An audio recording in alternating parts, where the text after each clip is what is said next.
Good afternoon, and welcome to another excruciating episode of Diatribes from the Voice of Doom. Now here's your exasperated and exsanguinated host, Voice of Doom.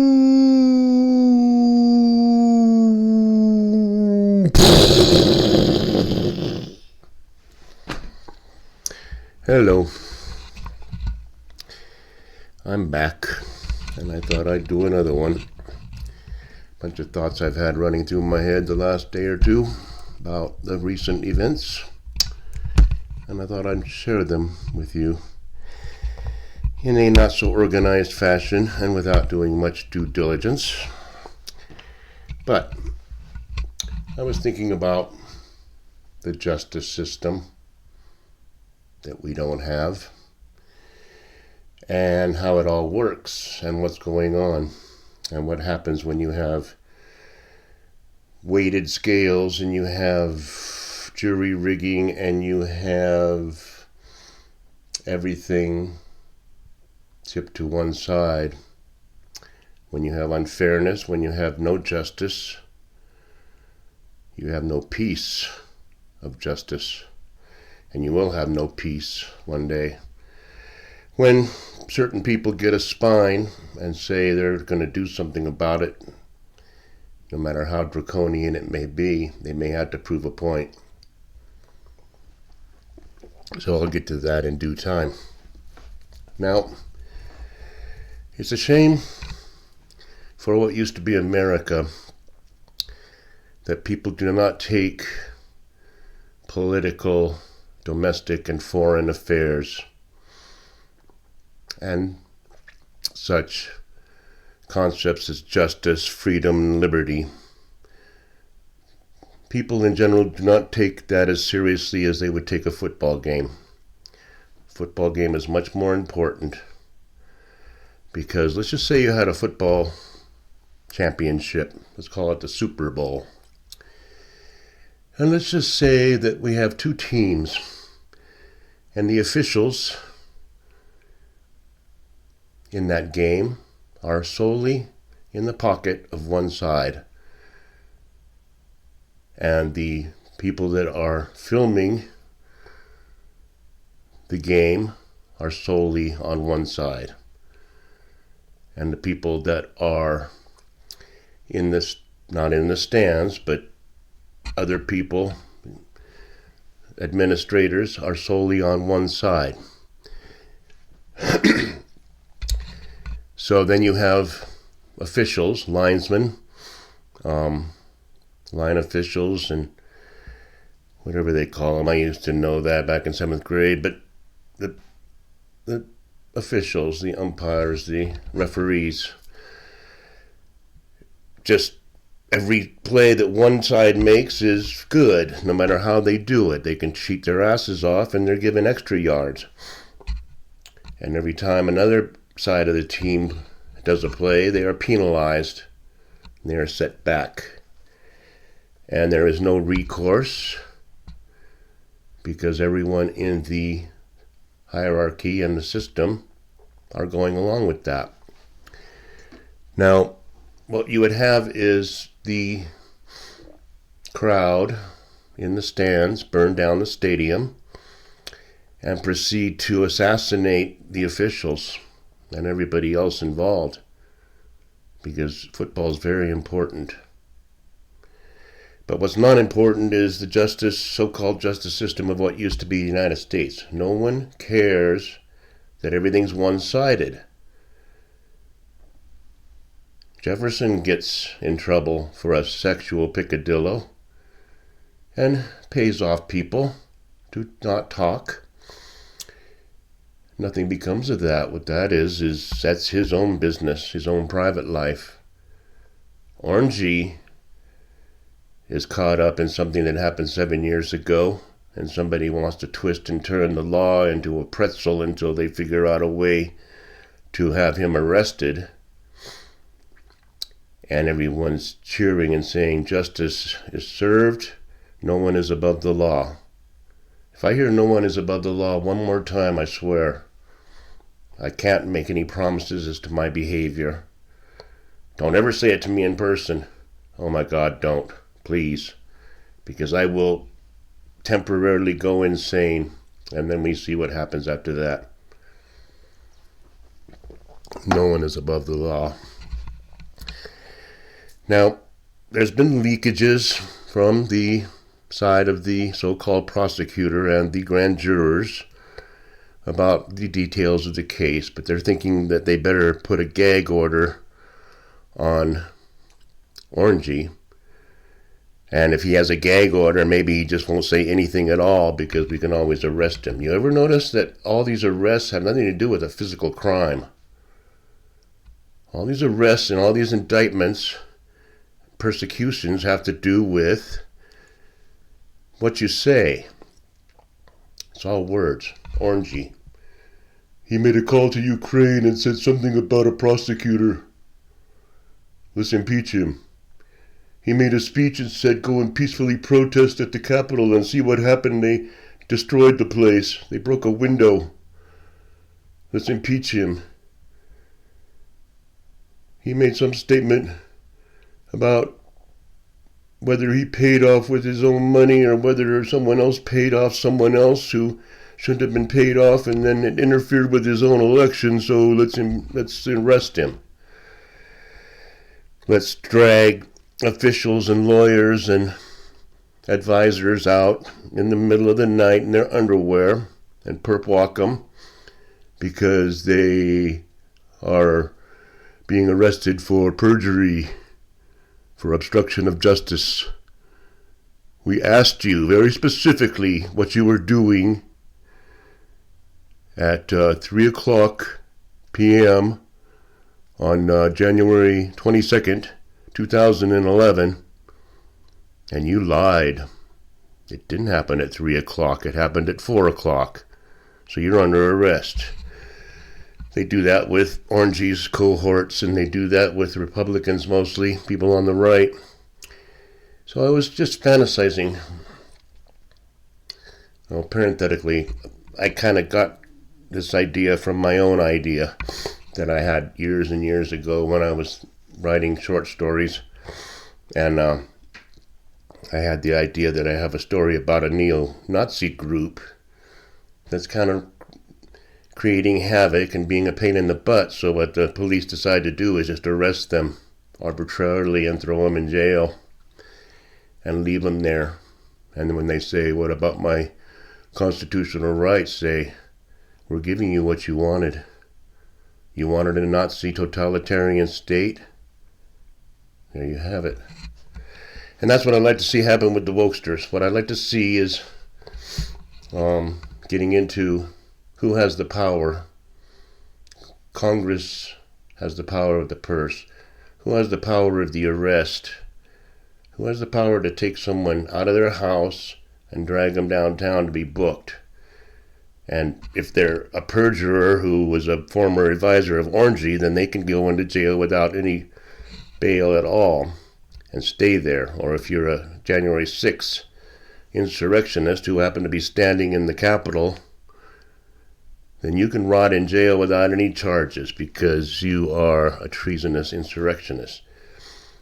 If you're a murderer, if you're a rapist, if you're an armed robber, then you don't even have to spend more than a few minutes filling out some paperwork before you're let go. To keep doing the same thing over and over again. That's justice in America, what used to be. That's justice in what used to be America now.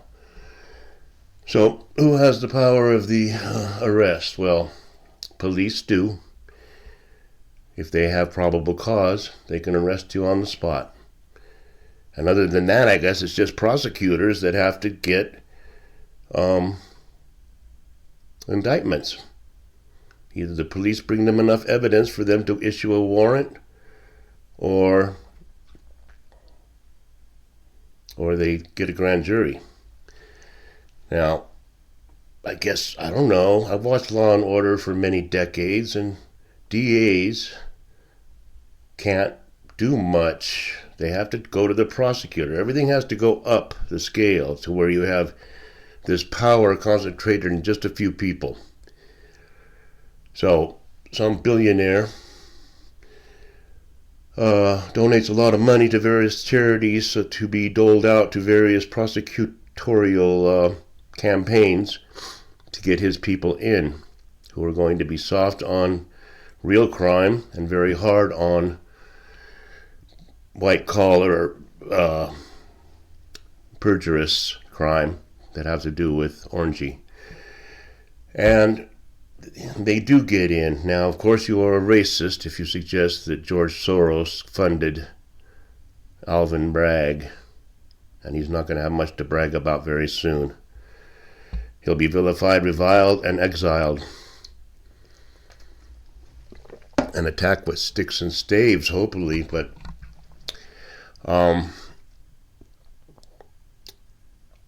let's just say another billionaire came along who was more on the conservative side and said, I'm going to fund a bunch of prosecutors to win their election. And they are going to do the exact opposite. Instead of being like typical wishy-washy jellyfish invertebrate Republicans, we're going to get to the bottom of this, and then we're not going to do a thing. They just start arresting people. Start with the women on The View. Go to their house in the middle of the night and drag them out and hear them screeching, my rights, my rights, my rights. And they could just calmly say, forget that. We're dragging you off to jail, and we'll see when you get out. And they would be screaming and hollering, and it would be hilarious. I'd love to see it. They could also do the same with almost every government and official in what used to be America. Drag them out of their house. We have a new order coming.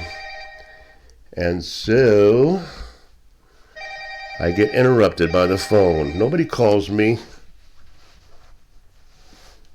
Can't stand these things. Hate. It's my mortgage company, as usual. You have to call every single frickin' day. Hate these phones. If you think I'm going to get a smartphone, forget it. Now, where was I? Get interrupted by these stupid-ass bureaucratic entities that want, we're not, you're behind one payment, you better hurry up and pay. There's people that are more behind. Lose my train of thought. Prosecutors that just decide, if you want a police state, then you're going to get a police state. And just proceed to arrest everybody. And they have every right to be arrested. You can arrest Manafort, you can arrest Stone, or whoever all these people were that made some clerical error on their statement, and then leave alone Petri Dish, leave alone his son, leave alone his brother, leave alone his daughter-in-law, leave alone the former First Lady, that succubus, leave alone her husband, leave alone Pelosi, leave alone her husband. Leave them all alone because they're elder statesmen, they're high, they're nobles, they're aristocratic nobles, they're above us. They're not above the law, but the law ain't going to do crap to them. They're right at the same level as the law, aren't they? Which is down at the bottom of the pit. They're at the same level as the law. We have no law. And in conclusion, what was I going to say? Prosecutors, Attorney General, there we go. When you refer a criminal referral from the Congress, when they uncover something in a hearing, to an Attorney General, that is like someone referring a war crime to Heinrich Himmler. We found you guilty of killing 6 million people. Well, refer it to Heinrich. Same exact thing.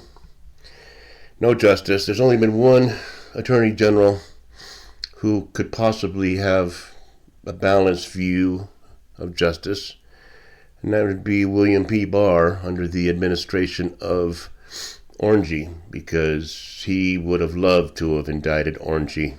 Loved it.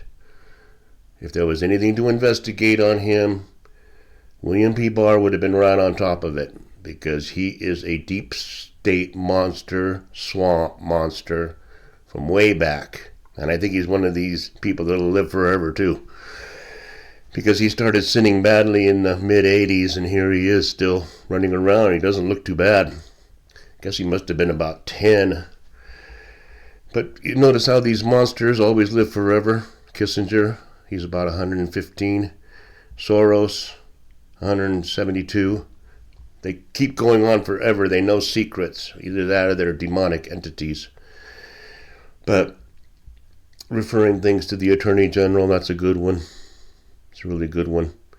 The only time they want to investigate something is if they want to cover up other investigations, a la Janet Reno, who might be a man. Yes, let's investigate this blue dress business, because we don't want to investigate the fact that Jefferson sold us up the river and started the very chain of events where we find ourselves now. World Trade Organization, buy everything from China. No inflation for years because we're buying cheap crap from China.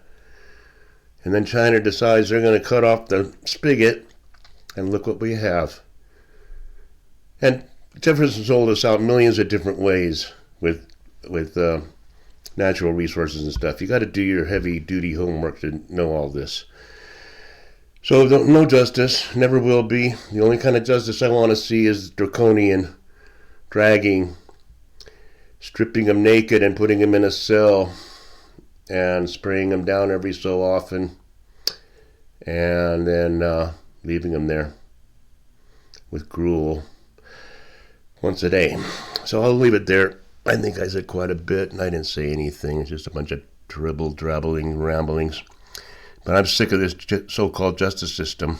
Get rid of it. It's not working. It's only going to lead to more bloodshed. So I'll leave you with that. A few things to think about. Thanks.